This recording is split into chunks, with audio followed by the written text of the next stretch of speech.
What's up YouTube, Capital G here, giving you guys a quick update on the 200th YCS. This is again happening simultaneously in 3 different countries. You can see right here that I am watching the American stream, and my boy Blair Hunter, yeah, he's got Infinity plus 2 Cyber Dragons on the field. He's about to go in. It's definitely looking pretty good, especially because he's got that rivalry of Warlords on the field face up as well. Not only is Konami doing 2 completely different streams simultaneously, which is nuts. As far as I can tell, this is the first time that they have ever done something like that. You know that European Konami, they generally always will stream. Actually, oh man, rip. It looks like their stream may have just ended, but they were actually just streaming round 9. But you know, Konami and over here in the States, they do some events and then they don't do some events. I thought it would have been a real shame if they didn't do the 200th YCS, but I really want to talk about the attendance in this video, and this isn't my full recap because obviously the events are still going on. The events had absolutely staggering attendance. I wasn't quite sure what to expect. I mean, I had been saying for months that this was going to be the biggest event that Konami had ever held in the history of this game, and it looks like the players absolutely just came out in full force to support this. This is amazing, and I honestly think a lot of this had to do with them giving us a brand new ban list, bringing things back like Stratos to just energize the players, because I believe in round 9 on the European stream there was just a hero player. He did get too old by Paleozoic, but there is still hope that he can top. When you look at some of these attendance numbers, they are ridiculous. Number 1, at YCS Columbus, we had almost 2,800 players, the exact number being 2,774. That is incredible. I would believe, I mean, yes, we're not going to get, I think it was Costa Mesa that was the event that, you know, broke the world record, where we ended up having 5,000 people. It was either Costa Mesa or San Mateo, one of the places in California. I don't think that we are going to get that number. I'm not sure if Yu-Gi-Oh! Will ever get a 5,000 person tournament, but to have damn near 3,000 is incredible. That is such a big event. And when you look at Mexico City, I don't really keep up too far, or I don't really keep up too closely with the Latin American events, but this is a number that was astronomical. They hit almost 2,600 players, the exact number being 2,539, and this is, according to Konami, the largest Yu-Gi-Oh! Tournament in, you know, Latin American soil. So this is the biggest tournament that they've ever had. I believe that they said that this broke the record for a Yu-Gi-Oh! Event by a significant number, but it says right here, welcome to YCS Mexico City. We're here at the Expo Reforma, hosting the biggest Central American YCS in history. We have 2,539 players, and that number only continues to grow. Okay, so I guess technically, no, hold on. Here, this is the point that I wanted to touch on. It says this is over twice the size of our previous record.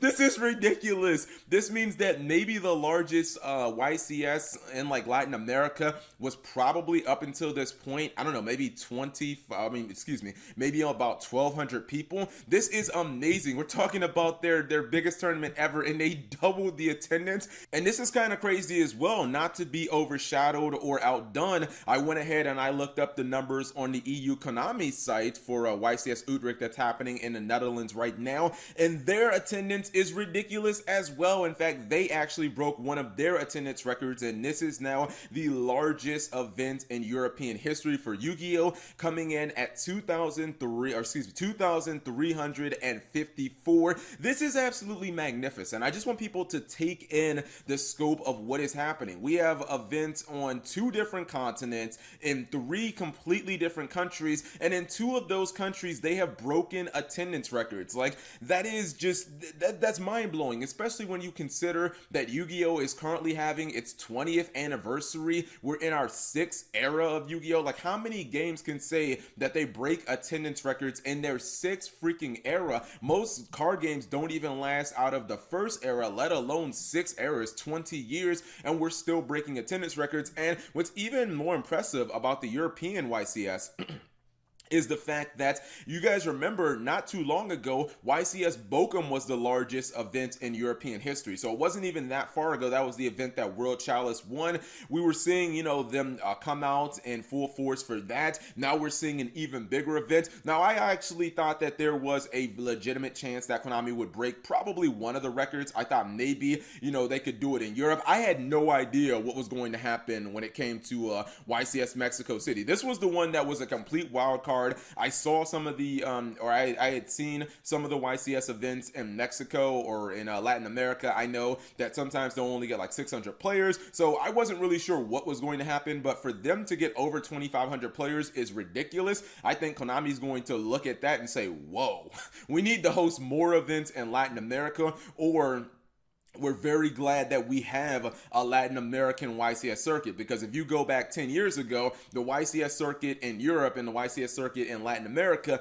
didn't exist. And I think that this is a very good sign for Yu-Gi-Oh! It seems like just a couple of years ago, we were going through this RIP Yu-Gi-Oh! Phase crisis. And since then, it just seems like we're knocking down attendance numbers every single year. Now, again, I don't think that it was possible. Well, anything's possible, but I don't think that it was likely for North America or the United States specifically to break the attendance record, because we do have the world record for, a card tournament, and that's 5,000 players. I don't know if that's realistic for Yu-Gi-Oh! To get to that point again, but if we're getting tournaments of over 2,500 players, that is just absolutely magnificent. And it definitely says something about the health of the game. What do you guys think? Of course, on Monday, I will have kind of a full breakdown. There's my current favorite player, Marcelo Barberi, over there making those top cuts in Europe, and I will try to talk about some of the decks that topped. I did see Heroes and Cyber Dragons are doing well. That would be my absolute super wild card pick to make top 8. Would definitely be not Heroes, but it would be Cyber Dragons. I just feel like, and I did this in one of my